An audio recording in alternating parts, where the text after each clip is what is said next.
أضل أو ضل أو أزل أو أزل أو أظلم أو أظلم أو أجل يجهل علي رب اشرح لي صدري ويسر لي أمري واحلل عقدة من لساني يفقهوا قولي. Sadaqallahul adzim. Baik, Ifani wa akhwati rahimakumullah, teman-teman hadirin hadirat yang dirahmati Allah Subhanahu wa taala. Alhamdulillah kita bisa berjumpa kembali di kajian rutin kita, program pekanan setiap hari Jumat bersama Adrina Village.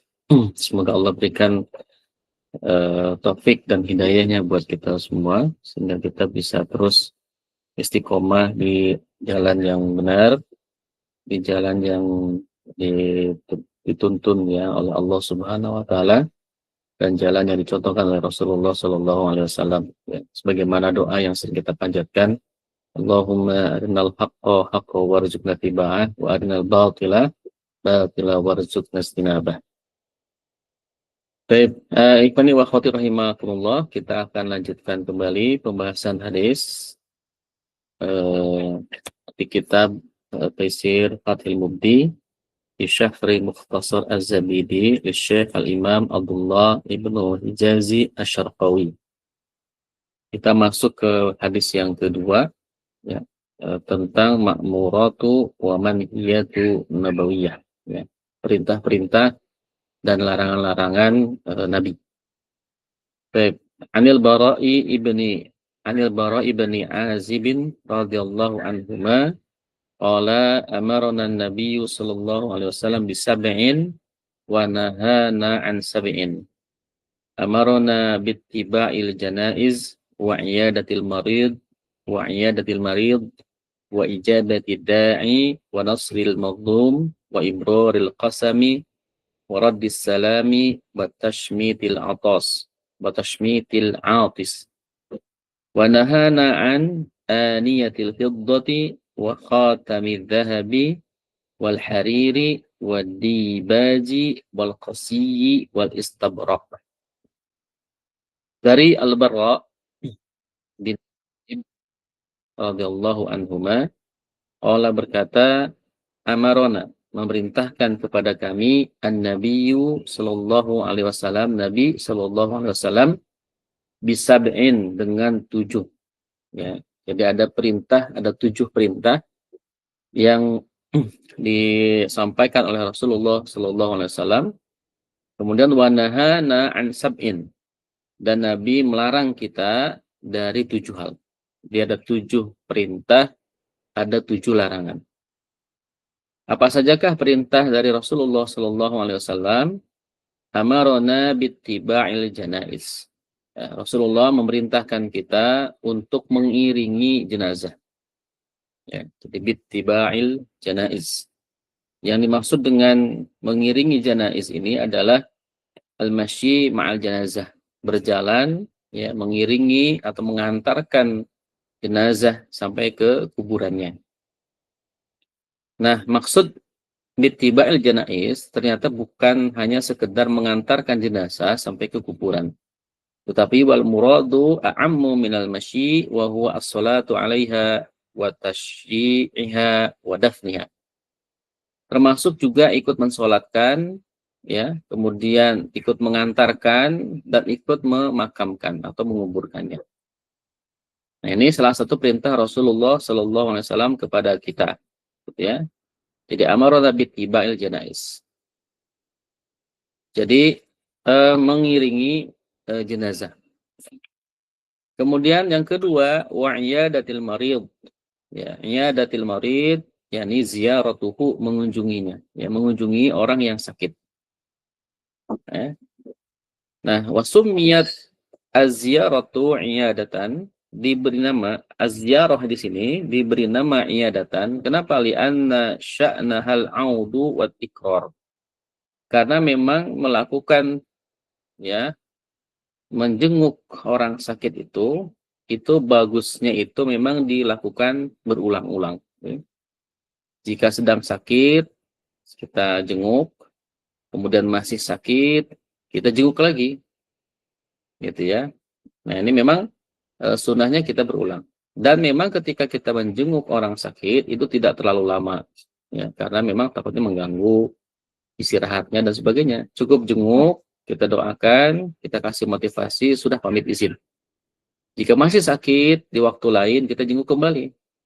Makanya disebut iyadatul marid, ya, mengunjungi dengan berulang-ulang, ya, orang yang sakit. Jadi bukan hanya sekali datang kemudian sudah. Nah, barangkali ada saudara kita yang sakitnya panjang, maka dia butuh support. Kadang-kadang kunjungan kita bisa menjadi obat, ya, obat buat orang yang sedang sakit itu. Ya, tentu kedatangan kita tidak malah membuat atau mengganggu mereka yang sakit itu. Ya.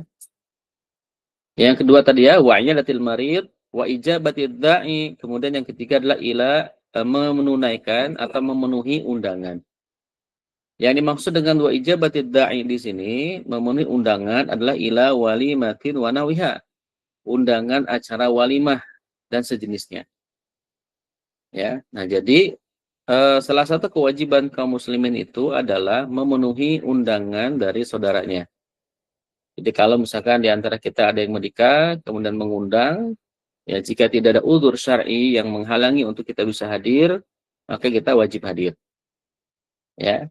Namun jika ada uzur syar'i, misalkan yang diundangnya sakit, atau ada safar, misalkan ya, belum sempat memenuhi undangan, atau mungkin di tempat pernikahannya ada hal yang tidak Islam, misalkan maksiat, seperti ada dangdutan, misalkan ya, atau makannya berdiri, atau ada makanan-makanan yang atau minuman yang haram. Nah, jika ada yang begitu, tidak datang pun tidak apa-apa. Ya. Tapi jika pernikahannya itu dikondisikan gitu ya, tidak ada aktivitas kegiatan yang maksiat, ya maka kita wajib hadir ketika memang tidak ada halangan. Ya. Jadi ini termasuk bagian daripada penunaian hak sesama muslim, yaitu memenuhi undangan. Ya, undangan walimah. Apakah itu walimatul urs, apakah walimatul safar, misalkan ya, atau juga walimah undangan khitanan, atau apa saja sejenis daripada acara walimah tadi. Ya. Maka ketika kita diundang, kita wajib memenuhinya. Kemudian yang berikutnya, yang keempat, wa nasril madlum, ya, menolong orang yang didolimi. Ya, yaitu bagaimana? Yaitu al-amalu ala raf'il dhalim anhu, itu bagaimana kita menghilangkan aktivitas ini, tindakan yang bisa menghilangkan kedoliman yang menimpa pada orang yang didolimi. Ya. Wa i'adatul haq lahu bil qawli wal fi'li ayyan kana musliman aw dhimmiyan.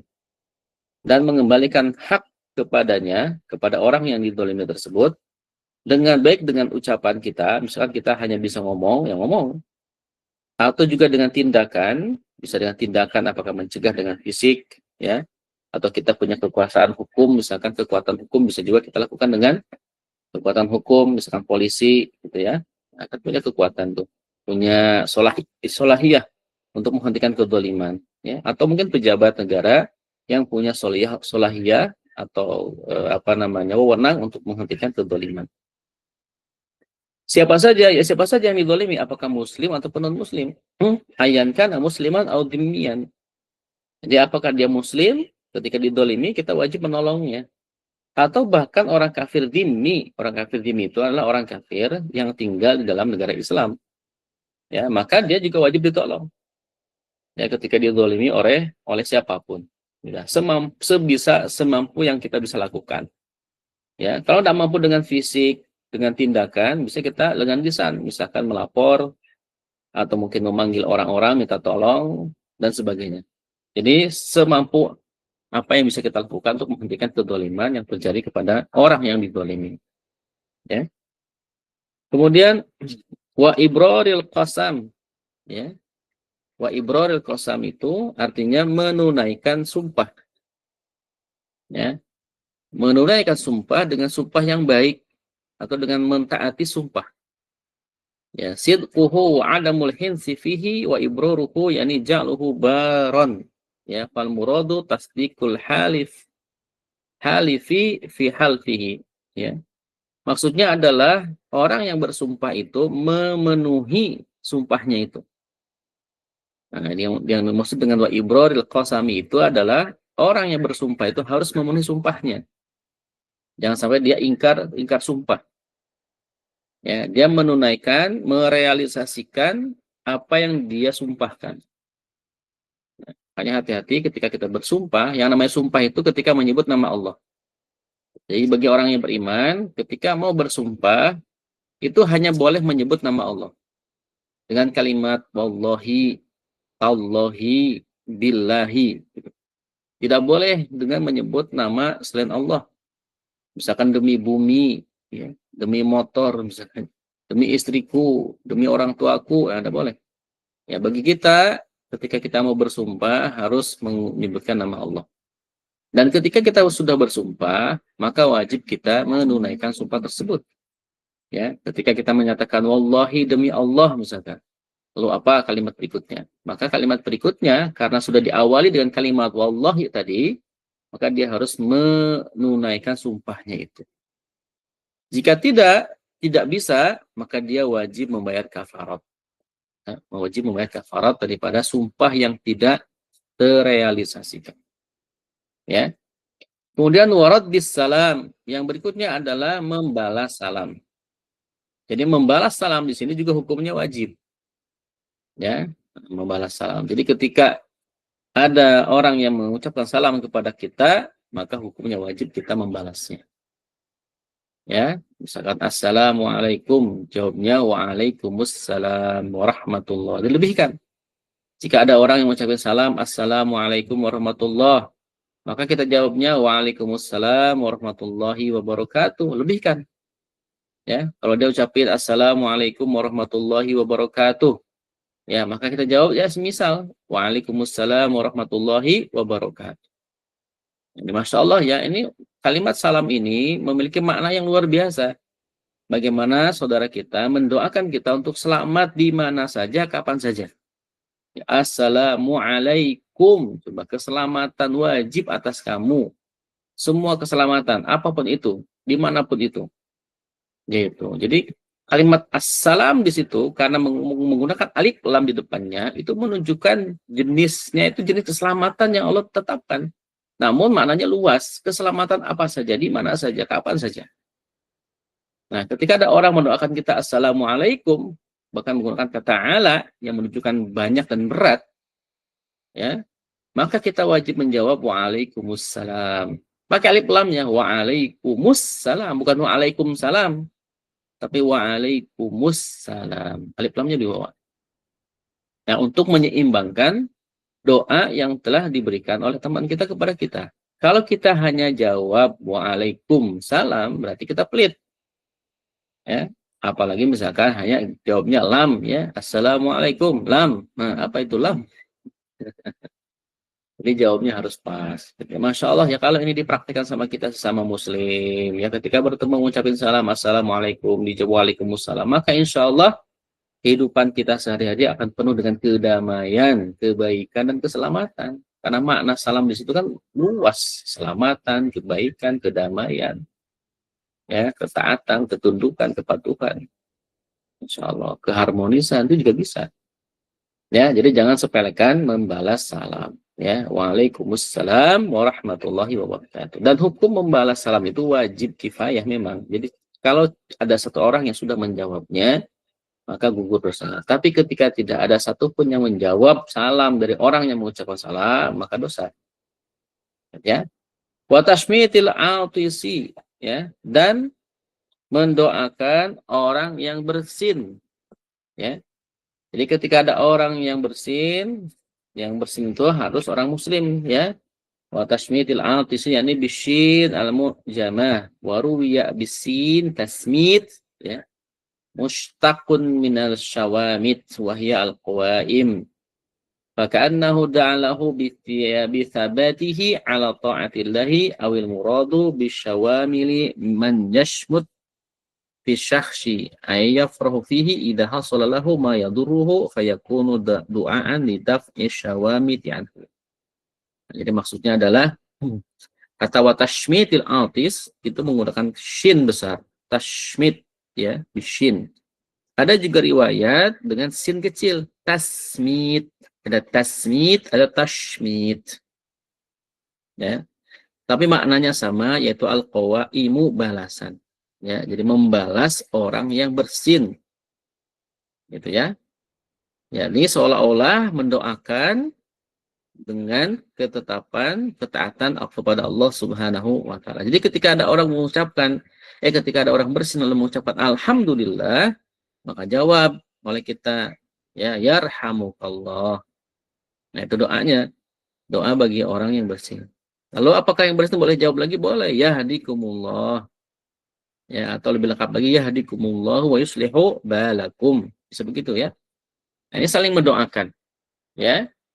Kenapa? Karena bersin itu kan kalau kita rasa-rasa bersin itu kan nikmat ya.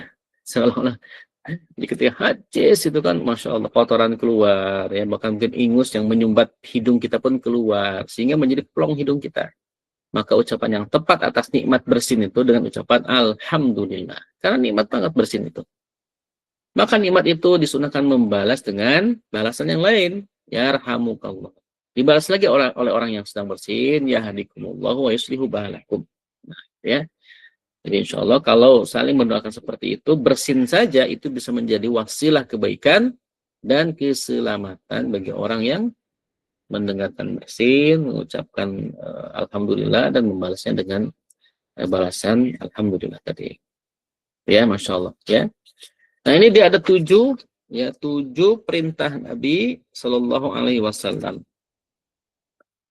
Baik, lalu larangannya apa? Nanti kita bahas satu-satu ya, terakhir ya. Kita coba baca dulu terjemahannya secara singkat. Larangan Nabi adalah wanahana an aniyatil fiddah. Ya.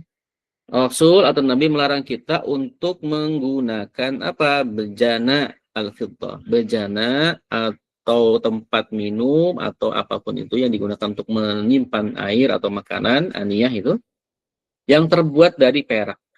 Jadi tidak boleh tuh kita punya piring perak, gelas perak, cangkir perak, mangkok perak, gitu ya. Itu tidak boleh. Nabi melarang kita untuk menggunakan perak sebagai bejana atau tempat untuk kita mau minum kayak buat apa saja. Tidak boleh ya.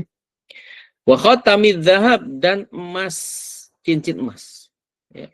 Cincin emas bagi siapa? Lidzakari, bagi laki-laki. Itu tidak boleh, hukumnya haram. Ya, yang maksud dengan cincin emas di sini adalah untuk apa namanya laki-laki. Ya. Kalau perempuan boleh ya boleh. Tapi bagi laki-laki tidak boleh menggunakan cincin emas atau perhiasan lain yang terbuat dari emas murni. Ya. Kemudian wal harir, harir itu adalah kain sutra. Harir itu kain sutra.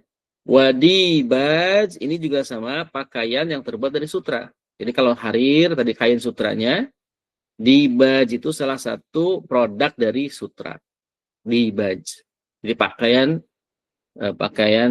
yang terbuat dari sutra. Wal qasiyi ini juga sama, pakaian yang terbuat dari sutra. Bedanya kalau dibaj itu sutranya tipis, kalau sebentar al-qasi itu sebenarnya nama tempat ya. Nah, jadi sudah terkenal ada kain al-qasi, maksudnya kain yang terbuat dari sutra berasal dari daerah al-qasi, dari Qasi ini. Itu nama tempat. Kemudian waistabrok ini kain sutra tebal. Nah, jadi kain, baju, pakaian yang terbuat dari kain sutra tebal. Nah, jadi tidak boleh tuh. Ya. Ada berapa tadi? Aniyatil fiddah, larangan dari Rasulullah, menggunakan bejana yang terbuat dari perak. Yang kedua, khatamin dhahab, menggunakan cincin yang dari emas bagi perempuan. Bagi laki-laki, maaf. Wal hariri, sutra, kain sutra. Yang keempat adalah dibaj. Dibaj itu adalah sama pakaian dari sutra. Wal qasi ini juga pakaian sutra yang tipis dari daerah Qasi. Kemudian wal istabrak itu pakaian sutra yang tebal. Kok ada 6 tidak 7 nanti dijelaskan di belakang. Ya, kenapa di sini katanya disebutkan amarona nabiyyu sallallahu alaihi wasallam bisab'in wa nahana an sab'in. Tapi kok isinya cuma 6. Nah, ini dijelaskan ya. Nah, ini dia hadis Rasulullah sallallahu alaihi wasallam yang diriwayatkan oleh Imam Bukhari. Baik, ikhwani wa akhwati rahimakumullah, kita coba bedah satu persatu ya. Jadi syarah wal bayannya kita lihat. Yang pertama adalah berkaitan dengan hukum tasyi' al-janazih, ya, hukum mengiringi jenazah, ya. Wa ma maudhi'ul masyi'i minha, dan bagaimana kedudukan atau posisi daripada berjalan dengan, di mana posisinya ketika kita mengiringi mayit atau jenazah. Maka yaro al ulama anna hukma tasyi'i al janazati fardu kifayatin. Jadi menurut para ulama, ya, bahwa hukum mengiringi mayit atau mengiringi jenazah atau mengantar jenazah sampai ke kuburan itu hukumnya fardu kifayah. Artinya ketika tidak ada satupun warga yang mengantarkan mayit ini, maka seluruh warga itu berdosa. Ya, jadi yang namanya fardu kifayah itu jika sudah ada yang menunaikan, maka berdosa, apa namanya, dosanya itu sudah digugurkan, ya. Kenapa? Karena sebagian sudah melaksanakan. Tapi ketika tidak ada satupun yang mengurusi, maka dosa semua. Jadi disebut dengan fardu kifayah. Wa dhahiru ta'bir fil hadisi bittiba'il janais annahu al-masyiyu khalfiha, ya, atau khalfaha. Jadi yang dimaksud dengan mengiringi jenazah itu berjalan di belakang jenazah. Jadi ada jenazah dipanggul, ya, pakai keranda gitu, ya, dan posisinya itu di depan dan kita di belakang semua. Ini menurut pendapat ma faddalahu al-Hanafiyah, ya, menurut pendapat Imam Hanafiyah. Tapi wa faddala Syafi'iyatu al-masya amamaha. Tapi berbeda dengan Imam Syafi'i atau ulama Syafi'iyah lebih mengutamakan berjalan di depan mayit. Jadi orang yang ngantarin dulu yang jalan, mayitnya paling belakang, yang digotong oleh pengantar jenazah. Jadi bedanya begitu. Kalau Imam Hanafi, jenazahnya di depan, ya, kita yang menghantarkan di belakang. Kalau menurut Imam Syafi'i, jenazahnya di belakang, kita yang menghantarkannya di depan. Ya, Syafi'iyah, ya, maksudnya itu adalah ulama-ulama pengikut Imam Syafi'i.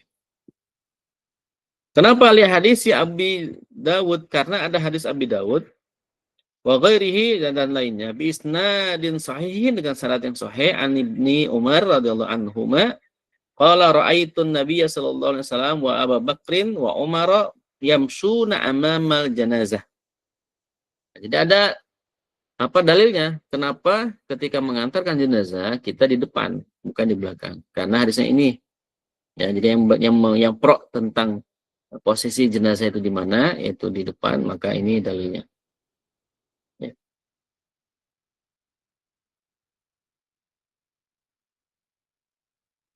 Nah, wa amal malikiyatu falahum fi hadzal mas'alati salasatu aqwal. Nah, dari permasalahan-permasalahan diskusi di atas tadi terkait dengan apakah di depan atau di belakang, ya, maka bisa dilihat dari tiga pendapat. Yang pertama at-taqaddum. Taqaddum itu berarti di awal. Yang kedua at-ta'akhur, di akhir, berarti di belakang, ya. Atau yang ketiga taqaddumul masyi wa ta'akhkharat ar-rakib. Ya, bisa dibagi dua, yang di depan itu yang berjalan, yang di belakang mayit itu yang naik kendaraan. Wa man nisa'u fayata'akhkharna bila khilafin. Sedangkan wanita itu diakhirkan tanpa ada pendapat yang lain dari kalangan mazhab 4. Bila khilafin. Ya, jadi yang apa namanya? Perempuan ketika mau mengantarkan bayi boleh, tetapi jalannya di paling belakang. Ta'akhir, yang paling terakhir. Ya. Karena memang sunnahnya perempuan itu tidak diajak ke pemakaman. Karena kadang khawatir emosinya tidak stabil, kemudian mengganggu, gitu, ya. Nah, jadi ada tiga, ya, bisa di depan, bisa di akhir, bisa juga di antara santri yang apa namanya bisa diatur. Hukmu iyadatil marid, hukum mengunjungi orang yang sakit. Ya. Yahusul hadisu ala iyadatil marid. Ya, Rasulullah SAW atau hadis itu mendorong umatnya untuk mengunjungi orang sakit. Wahiyya fadilatun, dan itu termasuk keutamaan. Wahiyya fadilatun. Laha thawabun azimun. Ya. Pahala yang besar. Fa'ilam yakun lahu ma yata'ahaduhu lizama ta'ahud.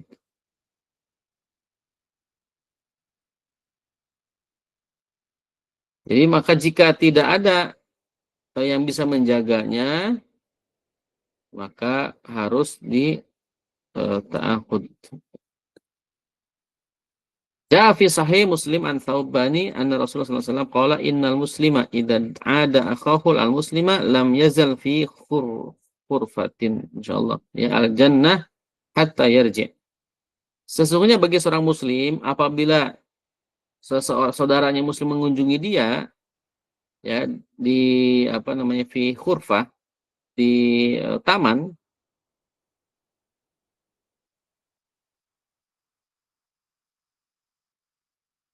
al jannah di taman surga sampai dia pulang.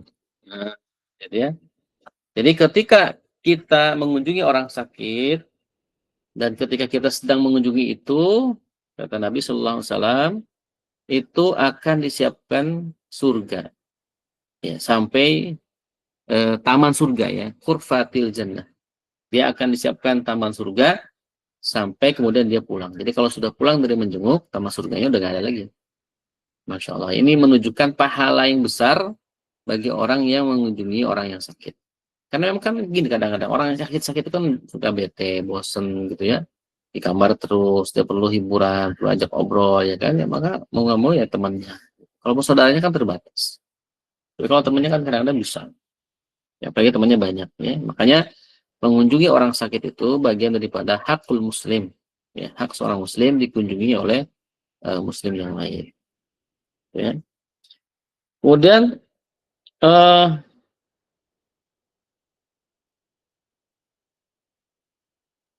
di hadis yang lain wa fi Sahih Al-Bukhari bi sanadihi rahimahullahu taala an Anas bin Malik radhiyallahu anhu qala kana gulamun Yahudiyun yakhdumun nabiyya sallallahu alaihi wasallam famarida fa'atahu an-nabiyyu sallallahu alaihi wasallam ya'uduhu faqala inda ra'sihi faqala aslim wa nadhara ila abihi wa huwa indahu faqala ati' Abul Qasim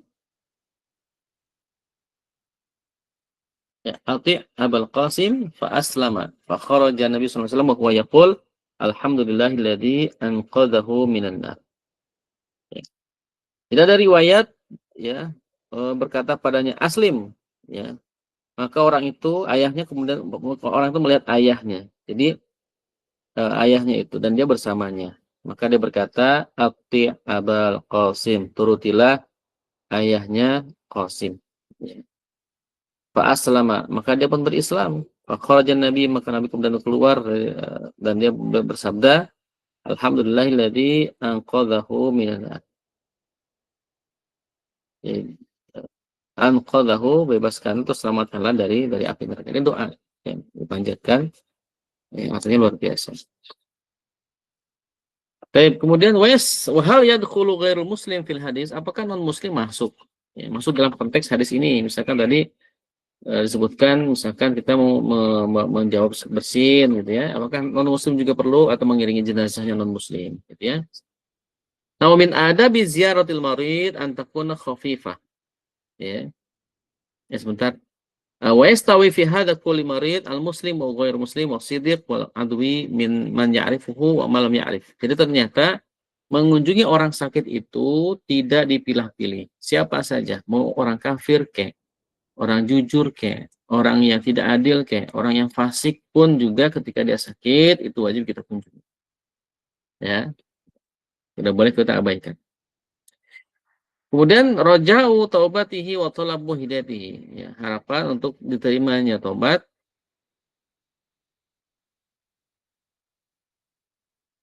Jadi ja'a nau taubatuhu wa talaba hidayatuhu au yazuruhu. Ini boleh ya min ahlil bid'ah. Wa dzakara Imam An-Nawawi fil Al-Majmu' istajaba iyadatul marid. Tidak mengunjungi orang sakit. Itu termasuk juga orang sakitnya kafir juga nggak masalah. Ada ziaratil marid, adapun ada mengunjungi orang sakit itu, ini ada beberapa hal yang perlu kita catat dan penting sekali ketika kita mau mengunjungi orang yang sakit, ya.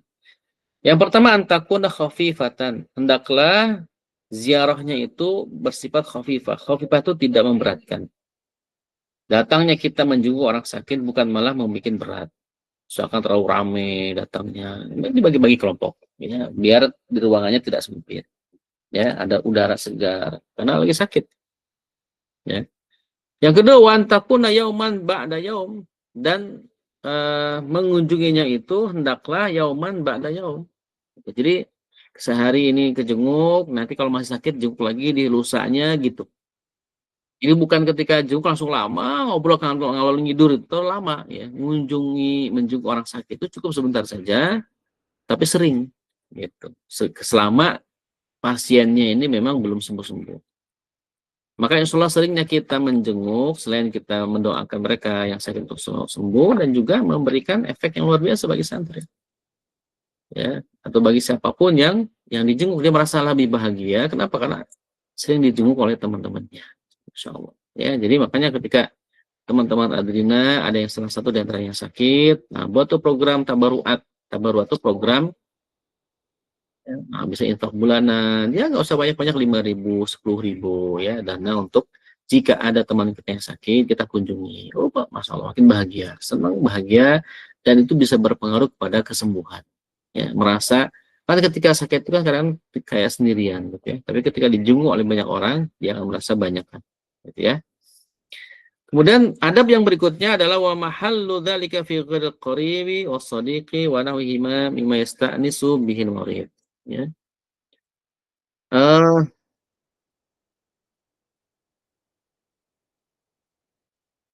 alih-alih kita mengunjunginya itu adalah bukanlah karib kerabat atau juga bukan teman, ya. Mimma yasta'nisu bihi al-marid, tetapi walaupun bukan temannya, misalkan kita yang menjenguk tapi kita nggak terlalu kenal, ini apa apa. Ya, mungkin baru masuk kerja, sakit langsung kita jenguk, nggak masalah. Itu sebagai yasta'nisu, sebagai hiburan, ya, sebagai hiburan. Bihi al-maridu au yatabarraku bihi au yashukku 'ala al-maridi adami ru'yatihi kulla yaumin wa da'ahu al-maridu litaraddudi alaihi fa haula'i yuwasilunaha ma lam yunhau au ya'lamu karahatahu lidzalik. Ya. Jadi adab juga hendaklah kita bisa menghibur, ya. Jadi bagusnya adab kita menjenguk orang sakit itu bukan malah menceritakan tentang penyakitnya. Apalagi ditambah-tambah, kamu sakit apa emang kok bisa dirawat? Ya ini aku kena tipes gitu ya. Ya itu kita tambah-tambahin, oh iya sama tuh teman A juga kemarin kena tipes terus meninggal sekarang. Nah itu kan jadi malah bukan memberi kabar gembira, namanya itu memberi kabar buruk. Nah itu tidak boleh, ya. Ya bagusnya kita cerita di luar sakitnya aja. Ya mungkin kalau mau tahu di awal saja lah kita cerita tentang sakitnya si teman kita sedang sakit. Tapi sisanya coba cari bahan-bahan obrolan lain yang bisa membahagiakan, menggembirakan, menyenangkan yang sakit, gitu, menghibur, ya, gitu. Oh ya tabarruk bihi, atau juga tabarruk, ya, memberikan keberkahan, tabarukan, gitu istilahnya.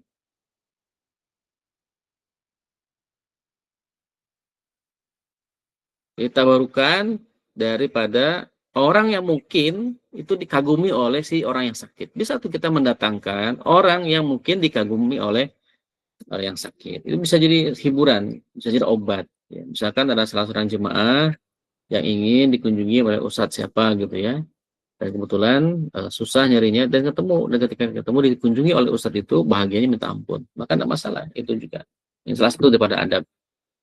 Yang berikutnya adalah alal marid ada muru'yatihi kulla yaumil wada'ahu al marid ditarududi alaihi, gitu. Dan juga memberikan doa yang diulang-ulang, ya. Doakan bagi yang sakit itu agar lekas sembuh, gitu. Nah, itu dia beberapa adab ketika menjenguk orang yang sakit. Dan termasuk wamin adab biha aidon, termasuk adab menjenguk orang sakit juga anyat wallah, mendoakan kepada Allah bisyifa, dengan kesembuhan, ya. Fayaqulu as'alallahul azim rabbil arsyil azim an yashfika sab'a marat. Bisa juga menggunakan bacaan ini. As'alullahal azima rabbul arsyil azimi an yashfika. Itu sebanyak 7 kali. Nah, disebutkan di sini 7 kali. Berdasarkan hadis siapa? Berdasarkan hadis dari abdin muslimin ya'udu maridan lam yahdur ajaluhu fayaqulu sab'a marat. Ya, maka Nabi pun membacakan sebanyak 3 kali ketika mengunjungi orang sakit sudah sekarat tapi belum meninggal. Ya, Nabi kemudian membacakan sebuah doa, Allahum as'alullahal azima rabbal arsyil azimi an yasfika illa ufiya. Jadi Nabi saja mendoakan sampai 7 kali itu diulang-ulang. Nah, ini boleh ya dihafalkan. As'alullahal azima rabbal arsyil azim an yasfiyaka. Seperti itu ya. Nah, ini doa untuk mengunjungi orang yang sakit. Kemudian apa maksud al-manhiyat fil hadis ya? Kalau kita lihat larangan dalam hadis itu cuma ada 6, tapi di awalnya disebutkan 7. Ya kan? Disebutkan di situ kan bisab'in ya, amarona Nabi SAW bisab'in, Nabi memerintahkan dengan 7 hal, itu ada semua 7 hal itu. Wa nahana an sab'in, dan melarang kita dari yang 7, tapi cuma ada 6. Nah, kenapa bisa begitu? Nah, ini penjelasannya ya. Wa mal manhiyatu fil hadisi fal ma'dudu sittu wa laysa sab'an. Saqata min hadhi riwayat wahidatun wa hiya rukubul mayatir. Nah, ternyata ada yang hilang dari riwayat ini. Ada yang tercecer. Apa kalimatnya? Kalimatnya adalah rukubul mayatir. Jadi al-mayatir. Nah, jadi yang ketujuh itu adalah setelah wal istibrok, harusnya ada satu lagi kata rukubul mayatir. Ya. Mayatir itu apa? Ya al-ghatta'u yakunu ala saroji min jarir min harir. Au sauf au ghairihi lakin al-hurmatu muta'alliqatu bil harir. Wa tata'allaqul hurmatu bil kibari tarakibul mayatir. Jadi naik di atas pelana. Jadi al-mayasir itu adalah pelana. Nah, ini dari apa? Dari pelana yang terbuat dari sutra. Nah, jadi kita tidak boleh naikin pelana kuda yang ada bahan sutranya, berarti gitu. Itu larangannya ketujuh tuh. Setelah menyebutkan 6 sebelumnya. Kan larangannya itu yang pertama larangan dari Rasulullah SAW adalah aniyatil fiddah, kemudian khatam dahab, ya. Yang pertama itu adalah menggunakan bejana dari perak, itu tidak boleh. Yang kedua itu memakai cincin emas bagi laki-laki. Yang ketiga memakai sutra bagi laki-laki. Yang keempat itu memakai pakaian dari sutra. Kalau tadi kain sutra, ini pakaian dari sutra. Yang kelima wal qosi, ini juga salah satu jenis sutra yang dari daerah Qosi. Yang keenam istabrak, itu adalah pakaian sutra yang tebal seperti jaket atau sweater dan sebagainya. Yang ketujuh adalah rukubul mayasir. Ya, naikin ke pelana yang terbuat dari terbuat dari sutra, itu juga tidak boleh. Ya. Ini ya kira-kira hadis kita, Masya Allah. Jadi ada 7 perintah Nabi, ada 7 larangan Nabi. Yang mudah-mudahan bisa kita amalkan ke 7 perintah ini. Ya, semuanya wajib kifayah ya. Yang pertama tadi mengiringi jenazah, yang kedua menjenguk orang sakit, yang ketiga adalah memenuhi undangan walimah, yang keempat adalah menolong orang yang dizalimi, yang kelima adalah menunaikan sumpah, yang keenam membalas salam, yang ketujuh adalah mendoakan orang yang sedang bersin. Itu yang perintah. Sedangkan yang larangan, yang pertama adalah menggunakan bejana dari perak, wadah apapun. Yang kedua itu haram menggunakan cincin emas bagi laki-laki.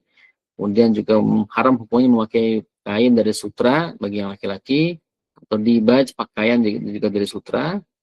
Ya, kemudian wal qosi juga sama, salah satu pakaian yang terbuat dari sutra namanya al qosi.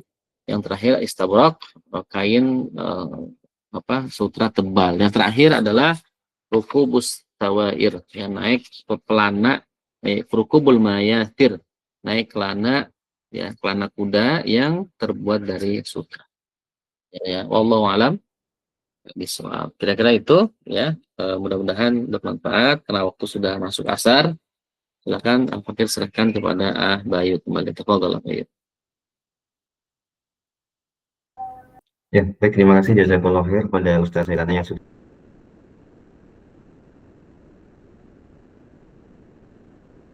menyampaikan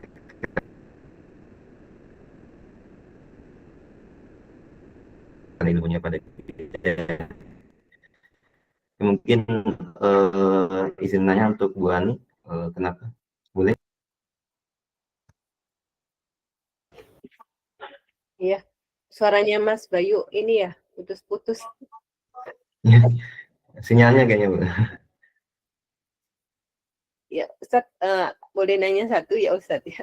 Tadi Ustadz sebutin kalau untuk laki-laki tidak boleh menggunakan cincin emas gitu.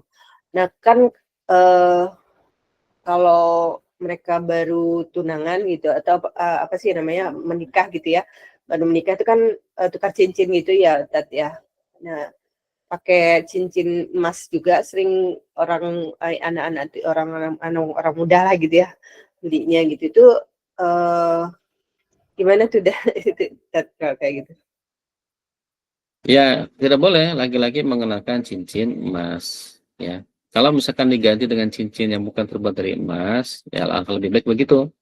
Misalkan si laki-laki yang ngasih cincin emas ke istrinya yang sudah sah ya, dia tukar cincin itu ya bagusnya sudah sah nikahnya itu sudah ada akad baru tukar cincin.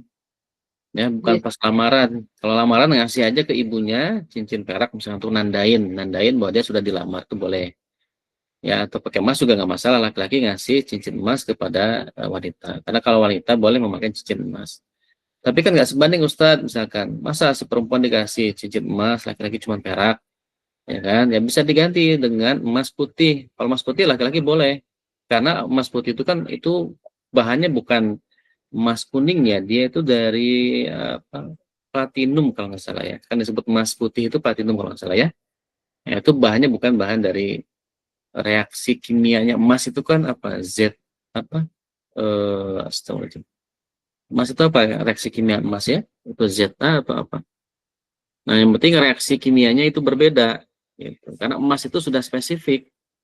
Ya sudah spesifik, Nabi melarang ya laki-laki mengenakan cincin emas dalam kondisi apapun, apakah mau apa namanya? Nikah atau mungkin sudah jadi suaminya. Nah, itu tetap tidak boleh karena hadisnya juga banyak, tidak hanya ini ya. Eh, ada hadis yang lain yang yang melarang ya, yang melarang untuk memakai eh, cincin emas ya.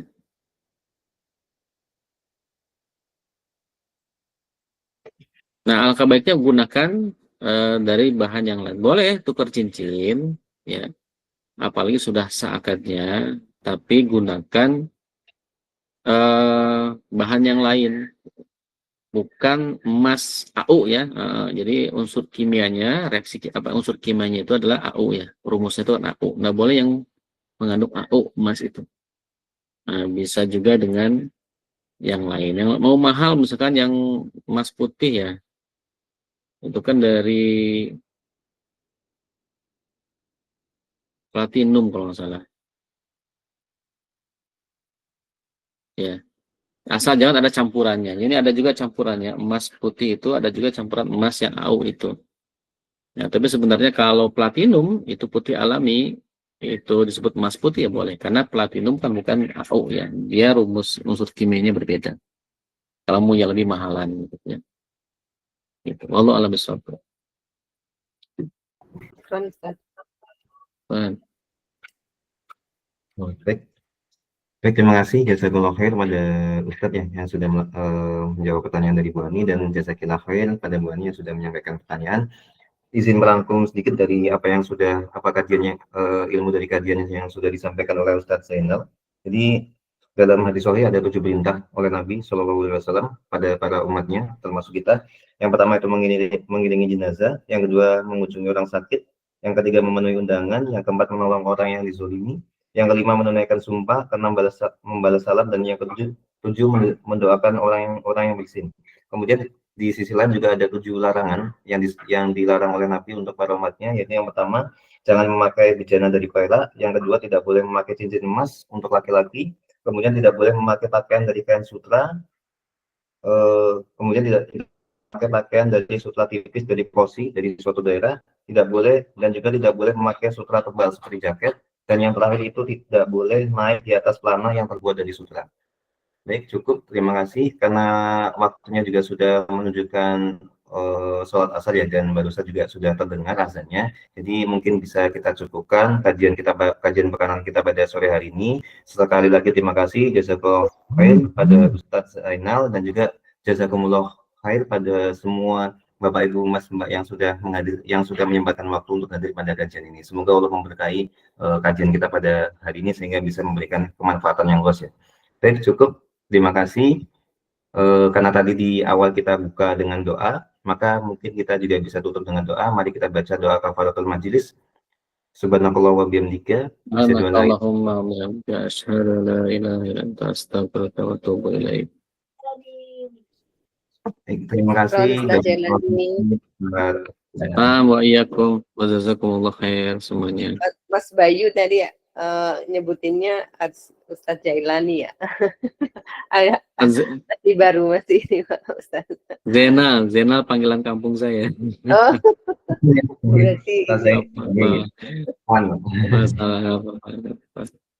syukran. Pamit dulu ya. Assalamualaikum. Ya Bu Ani, sama-sama.